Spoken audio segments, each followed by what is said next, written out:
समादरणीय धार्मिक सज्जनवृंद, यजुर्वेद का 37वां अध्याय। आज हम मंत्र संख्या 12 के ऊपर विचार करेंगे। पृष्ठ संख्या है 248। महर्षि दयानंद कृत वेद भाष्य।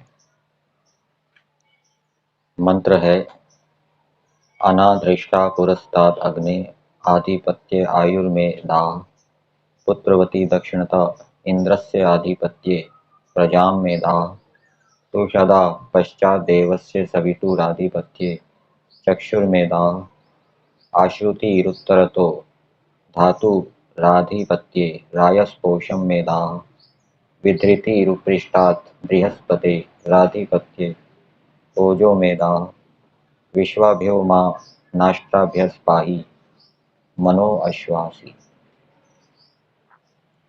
इस मंत्र का देवता है पृथ्वी और इस मंत्र की भूमिका में दिया है मनुष्यों को क्या करना चाहिए। इस मंत्र के अंदर अच्छे लक्षण वाली स्त्री कैसे होती है, कौन कौन से अच्छे लक्षण होते हैं, और वो लक्षण यदि किसी स्त्री के अंदर हो तो उस स्त्री को सुलक्षणा कहा जाता है। और ईश्वर का आदेश है मनुष्यों के लिए कि ऐसी अच्छे लक्षण वाली स्त्रियों की रक्षा करें। पुरुष के ऊपर भी यह लागू हो जाएगा। जो अच्छे लक्षण वाला पुरुष है उसकी भी रक्षा करनी चाहिए। ईश्वर भी ऐसा ही करता है, दुष्टों का विनाश करता है, और जो अच्छे लक्षण वाले मनुष्य हैं, सज्जन हैं, धार्मिक हैं, उनकी रक्षा करता है। तो इस मंत्र के भावार्थ में दिया है, हे मनुष्यों, जैसे अग्नि जीवन को देती है, अग्नि से जीवन होता है, सूर्य से भी हमें जीवन मिलता है, भौतिक अग्नि है उससे भी हमें जीवन मिलता है, शरीर के अंदर जठराग्नि है उससे भी हमें जीवन मिलता है। जठराग्नि समाप्त हो जाए तो जीवन संभव नहीं है। जैसे बिजली प्रजा को देती है, बिजली प्रजा को देने वाली है, ये विचारणीय है कैसे देती है। जैसे सूर्य देखने को देता है, सूर्य के माध्यम से हम देखते हैं, सूर्य का प्रकाश देखने में सहयोगी होता है। धारण करता ईश्वर लक्ष्मी और शोभा को देता है, सारे संसार को जो धारण करने वाला है, लोक लोकांतरों को धारण करने वाला है, ऐसा परमेश्वर शोभा को देता है। अर्थात इस संसार के अंदर जितनी भी शोभा है, सुंदरता है, सौंदर्य है, वो परमेश्वर ने उत्पन्न किया है। और लक्ष्मी अर्थात ऐश्वर्य, जो उत्तम उत्तम पदार्थ इस पृथ्वी के ऊपर परमेश्वर ने उत्पन्न किए, उनको दिया है। ऐसा धारण करता परमेश्वर है। और महाशय जन बल को देता है। तो जैसे ये जड़ और चेतन पदार्थ अनेक प्रकार के सुखों को देते हैं, वैसे ही सुलक्षणा स्त्री सब सुखों को देती है। तो ये सुख पीछे गिनाए गए, सुलक्षणा स्त्री इन सुखों को देने वाली भी है, वो मंत्र के अंदर बताया है। तो इसके अतिरिक्त और सुखों को भी सुलक्षणा स्त्री देती है। तो वेद का आदेश है, ईश्वर का आदेश है कि हे मनुष्य, तुम ऐसी सुलक्षणा स्त्री की रक्षा करो, उसका विनाश होने से बचाओ। अब मंत्र के पदों को पदार्थ के माध्यम से देखते हैं। हे स्त्री, स्त्री को संबोधित करते हुए कहा जा रहा है, तू अनाधृष्टा, दूसरों से नहीं धमकाई हुई। दूसरों गलत कार्य करेगी तो दूसरे उसको धमकाएंगे, घर वाले परिवार वाले उसको धमकाएंगे। ठीक कार्य करेगी तो नहीं धमकाएंगे। तो अच्छे कार्य करने वाली है, उत्तम कार्यों को करने वाली है, उत्तम कर्मों को करने वाली है। अनादृष्टा, पुरस्तात्, पूर्व देश से, अग्नि, अग्नि के, आधिपत्य स्वामीपन में मैं मेरे लिए आयु जीवन के हेतु अन्न को दे। पुरुष स्त्री को कह रहा है, जो स्त्री उत्तम कर्मों को करने वाली है, कि तू मेरे लिए उत्तम अन्न को दे, आयु को दे। आयु जो जीवन का निमित्त अन्न है उसको दे। तो स्त्री के माध्यम से अनेक सुख प्राप्त होते हैं। वो अनेक उत्तम अन्नों को उत्पन्न करती है, बनाती है। फिर आगे बताया, हे पुत्रवती। तो सुलक्षणा स्त्री क्या होती है, उसका एक लक्षण बताया, वो उत्तम कर्मों को करने वाली होती है, गलत आचरण के कारण कोई उसको धमकाता नहीं है। दूसरा लक्षण बताया सुलक्षणा स्त्री का, प्रशंसित पुत्रों वाली। उसके जो पुत्र होते हैं वो प्रशंसित होते हैं। और प्रशंसित पुत्र तब होंगे जब वो खुद ब्रह्मचर्य आदि का पालन करने वाली होगी, विदुषी होगी। तो विदुषी ब्रह्मचारिणी स्त्री वो सुलक्षणा स्त्री है। उसको कहा जा रहा है, दक्षिणतः दक्षिण देश से इंद्र से बिजली व सूर्य के। इंद्र का अर्थ बिजली भी होता है और सूर्य भी होता है। उसके आधिपत्य स्वामीपन में मैं मेरे लिए प्रजा संतान दीजिए। तो प्रजा संतान के रूप में भी सुख देती है, संतानों को उत्पन्न करके पुरुष को सुख देती है।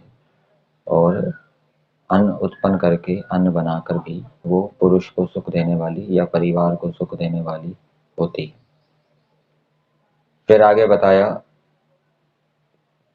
सुषदा, जिसके संबंध में सुंदर प्रकार स्थित हो। अर्थात जिसके आने पर परिवार के सभी सदस्य अच्छी प्रकार से स्थित रहते हैं, उनको अनेक बातों की, अच्छी बातों की प्रेरणा मिलती है।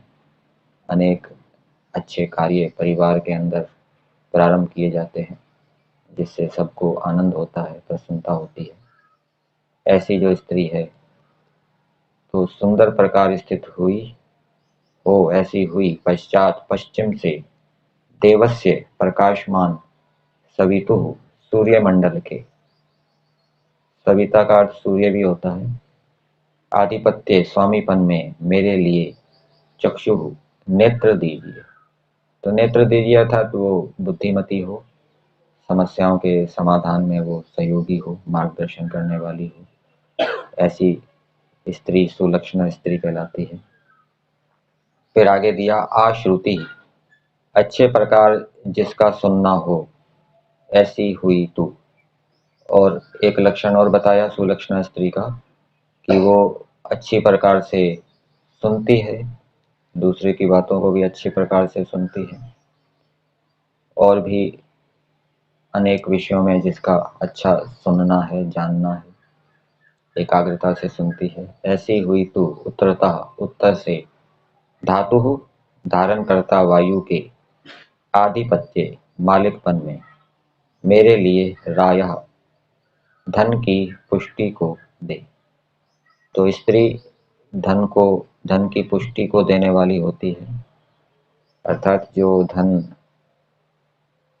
पति के द्वारा घर में लाया जाता है, पति उसको स्त्री को दे देता है, और स्त्री उसका यदि ठीक ठीक उपयोग करे तो उस धन से क्या है, सभी परिवार के सदस्यों को पुष्टि की प्राप्ति होती है।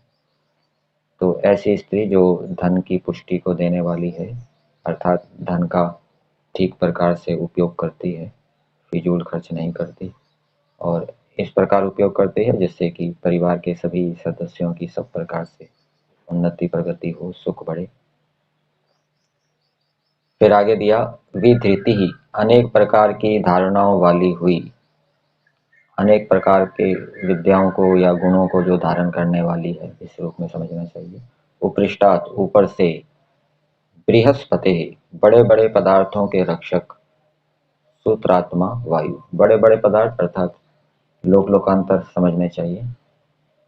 ऋग्वेद आदि भाष्य भूमिका में जहाँ सृष्टि विद्या विषय है, वहां पर प्रत्येक लोक के चारों ओर 7-7 परिधियां बताई गई है।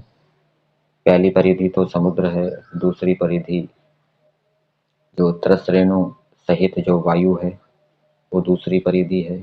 फिर तीसरी परिधि मेघ से युक्त जो वायु है। फिर उससे आगे चौथी परिधि, उससे ऊपर सूक्ष्म वायु है। फिर उससे एक ऊपर और सूक्ष्म वायु है, धनंजय वायु। फिर अंतिम जो आवरण है, सातवां आवरण, वो धनंजय वायु से भी सूक्ष्म सूत्रात्मा वायु बताया गया। तो ये जो आवरण है लोक लोकांतरों के चारों ओर, ये लोक लोकांतरों की रक्षा करते हैं, जो बड़े बड़े पदार्थ हैं। तो बृहस्पति बड़े बड़े पदार्थों के रक्षक सूत्रात्मा वायु के आधिपत्य स्वामीपन में मेरे लिए ऊर्जा बल दाह दे। तो बल को दे, ये स्त्री का कार्य है कि वो परिवार के सदस्यों के अंदर बलों को उत्पन्न करती है। शारीरिक बल भी ले सकते हैं, मानसिक बल भी ले सकते हैं, उत्साह के रूप में, निराशा को दूर करने के रूप में। और शारीरिक बल भोजन, दिनचर्या आदि की प्रेरणा आदि के माध्यम से, जिस कारण मनोह मननशील अंतःकरण की अश्वा व्यापिका है। तो स्त्री की यह विशेषता है कि वो अपने क्रियाकलापों के द्वारा अपने पति के मन के अंदर व्याप्त हो सकती है। वो ऐसे क्रियाकलाप करें जिससे कि पति का उसके प्रति प्रेम हो, और उसके प्रति प्रेम होगा तो फिर वो व्यभिचार आदि नहीं करेगा। तो सुलक्षणा स्त्री अच्छे प्रकार से कार्यों का संपादन करते हुए पति के प्रति प्रेम भाव को उत्पन्न करती है। पति उससे प्रेम करता है, वो उसके मन में व्याप्त हो जाती है। इससे विश्वाभ है सब नाष्ट्राभ है नष्ट भ्रष्ट स्वभाव वाली व्यभिचारिणियों से माँ मुझको पाही रक्षित कर। तो सुलक्षणा स्त्री की यह भी विशेषता है कि वो पति को प्रसन्न रखती है, और उस कारण से पति उससे प्रेम युक्त रहता है, और प्रेम युक्त रहने के कारण फिर वो व्यभिचार आदि दोषों से बचा रहता है।